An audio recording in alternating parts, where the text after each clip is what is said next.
राम राम दर्शकों, बहुत बहुत स्वागत है आप सभी का इंडिया न्यूज के इस खास प्रोग्राम हरियाणा डायरी में। और आपके सामने हरियाणा डायरी प्रस्तुत कर रही हूं मैं लीचवी रॉय। शुरू करेंगे। हरियाणा के मुख्यमंत्री नायब सिंह सैनी ने सोमवार को विधानसभा में बतौर वित्त मंत्री 2,23,000 करोड़ का बजट पेश किया। ये पिछले बजट की तुलना में 10.28% ज्यादा है। मुख्यमंत्री नायब सैनी ने 3 घंटे 10 मिनट तक बजट भाषण पढ़ा।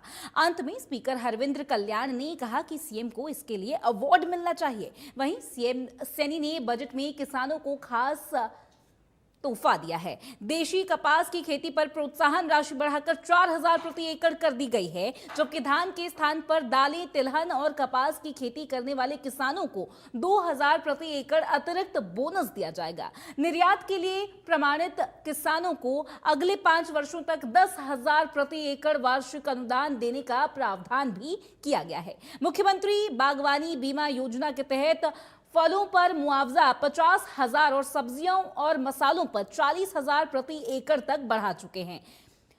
मधुमक्खी पालन को इस योजना के दायरे में शामिल किया जाएगा। किसानों को बाजार से सीधे जोड़ने के लिए प्रदेश भर में ग्रामीण हाट मंडियां स्थापित करने की योजना है। पशुपालन और मत्स्य पालन को बढ़ावा देने के लिए हिसार और फरीदाबाद में मछली मंडियां स्थापित की जाएंगी, जबकि करनाल में मछली प्रसंस्करण इकाई बनाई जाएगी।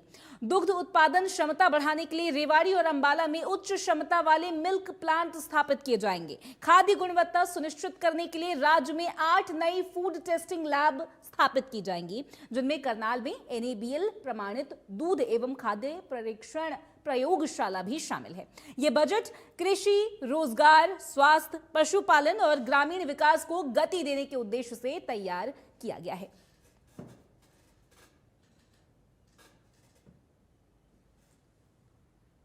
किसानों के लिए क्या कुछ खास है बजट में आपको बता दें। धान की खेती छोड़ने पर अनुदान राशि में बढ़ोतरी का ऐलान हुआ। 2,000 रुपए प्रति एकड़ अतिरिक्त बोनस यहां पर मिलेगा, एक खास घोषणा हुई है। देसी कपास की खेती पर प्रोत्साहन राशि भी बढ़ाई जाएगी। ऐसे में 3,000 से 4,000 प्रति एकड़ की राशि यहां पर जो है, इसका ऐलान सूबे के सीएम नायब सिंह सैनी ने किया। 2,07,000 ट्यूबवेल के पानी का परीक्षण यहां पर होगा। इसके साथ प्राकृतिक जैविक खेती के लिए 10,000 प्रति एकड़ अनुदान का ऐलान किया गया। प्राकृतिक जैविक खेती को बढ़ाने के लिए पॉलिसियां भी बनाई जाएंगी। जैविक फसलों के लिए मंडियों में अलग से जगह निर्धारित की जाएगी। किसानों के लिए बेहद सी चीजें खास इस बजट में देखने को मिली है। चीनी मिल्स में किसानों को शुगर केन हार्वेस्ट की सुविधा मिलेगी। गन्ना किसानों के लिए बजट में कई सारे ऐलान हैं, कई सारी घोषणाएं हैं, बहुत सारी पॉलिसीज को लेकर बात कही गई। एकल आंख विधि से बुवाई के लिए 5,000 प्रति एकड़ राशि का जिक्र हुआ। चौड़ी कतारों में गन्ना रोपण पर 5,000 प्रति एकड़ अनुदान का जिक्र हुआ। ग्रामीण हाट मंडियों की स्थापना यहां पर की जाएगी और इसके साथ ही किसानों के लिए बेहद से खास ऐलान किए गए। 23 दिसंबर को पहली हाट मंडी का उद्घाटन भी होने वाला है। मुरनी ब्लॉक को प्राकृतिक ब्लॉक में विकसित करने की योजना का जिक्र भी सूबे के सीएम नायब सिंह सैनी ने किया। मुख्यमंत्री बागवानी बीमा योजना के मुआवजा राशि में भी बढ़ोतरी होने वाली है। फलों की फसल खराब होने पर 50,000 रुपए प्रति एकड़ मुआवजा सरकार किसानों को देगी। सब्जियों की फसल के लिए 40,000 रुपए प्रति एकड़ मुआवजा सरकार किसानों को देगी। इसी के साथ ही मधुमक्खी पालन को मुख्यमंत्री बागवानी बीमा योजना में शामिल करने का जिक्र यहां पर फाइनेंस मिनिस्टर ने किया। हिसार फरीदाबाद में आधुनिक मछली मंडियों की स्थापना का जिक्र सूबे के सीएम ने किया।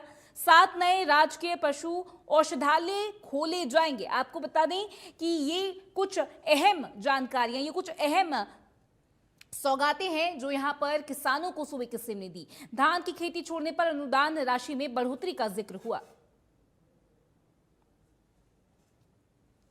एवं संबंधित क्षेत्र हरियाणा का किसान केवल देश का अन्नदाता नहीं, बल्कि हरियाणा की आर्थिक सामाजिक स्थिरता का सशक्त आधार भी है। इसलिए किसान की आशा हमारी सरकार की दिशा है। माननीय अध्यक्ष जी, पिछले बजट में मैंने उर्वरकों के तर्क संगत प्रयोग के लिए इंटीग्रेटेड फर्टिलाइजर मैनेजमेंट सिस्टम को मेरी फसल मेरा ब्यौरा पोर्टल के साथ एकीकृत करने की घोषणा की थी। इससे वर्तमान रबी सीजन के दौरान उर्वरक वितरण में पारदर्शिता आई है।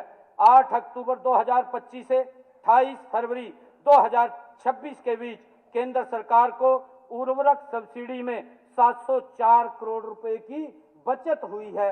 माननीय अध्यक्ष जी, 15 जनवरी को हिसार में कृषि, बागवानी, पशुपालन, मत्स्य पालन और सहकारिता से जुड़े 362 किसानों तथा कृषक उत्पादक संगठनों से जुड़े भाइयों और बहनों से विचार विमर्श में मुझे कुल 58 सुझाव मिले थे।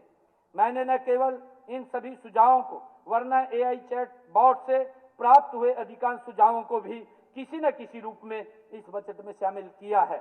वर्ष 2026-27 के मेरे मुख्य बजट प्रस्ताव इस प्रकार हैं। पिछले बजट में लवणीय नमकीन भूमि को पुनर्जीवित किए जाने के लिए 1 लाख एकड़ भूमि के निर्धारित लक्ष्य में से लगभग 92,000 एकड़ भूमि के सुधार का कार्य प्रगति पर है। वर्ष 2026-27 के लिए भिवानी, रोहतक, गुरुग्राम व अन्य जिलों में अतिरिक्त 1,40,000 एकड़ भूमि को खेती लायक बनाने का मेरा प्रस्ताव है। माननीय अध्यक्ष जी, मेरा पानी मेरी विरासत योजना के अंतर्गत धान की खेती छोड़ने वाले किसानों को मिल रही अनुदान राशि मैंने पिछले वर्ष 8,000 प्रति एकड़ की थी। वर्ष 2026-27 में जो किसान धान छोड़कर दालें, तिलहन, कपास उगाएंगे उन्हें 2,000 मेरी फसल मेरा ब्यौरा से जुड़े किसानों को जैविक खाद पर 80% सब्सिडी तथा 5 किलोग्राम तक के पैकेट विक्रेताओं को बिक्री संबंधी लाइसेंस से छूट देकर जैविक खेती को व्यापक रूप से बढ़ाने का मेरा प्रस्ताव है। हरियाणा कृषि विश्वविद्यालय के सहयोग से 2,000 एकड़ के एक क्लस्टर में आधुनिकतम तकनीकों द्वारा स्मार्ट एग्रीकल्चर नाम से एक नई योजना द्वारा प्राकृतिक खेती शुरू करने का मेरा प्रस्ताव है।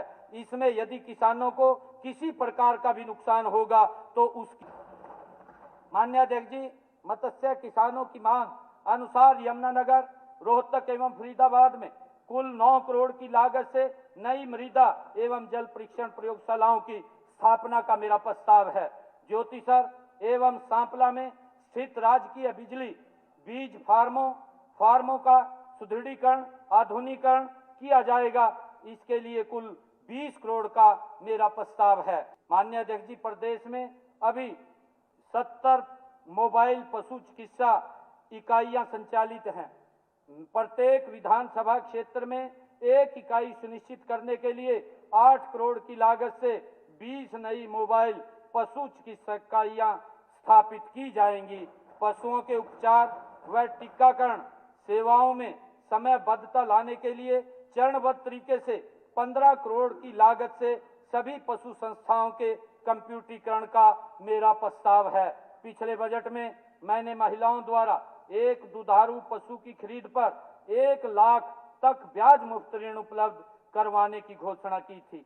वर्ष 2025-26 में स्थापित कुल 943 डेयरियों में से 316 डेयरी इकाइयां महिलाओं द्वारा लगाई गई हैं।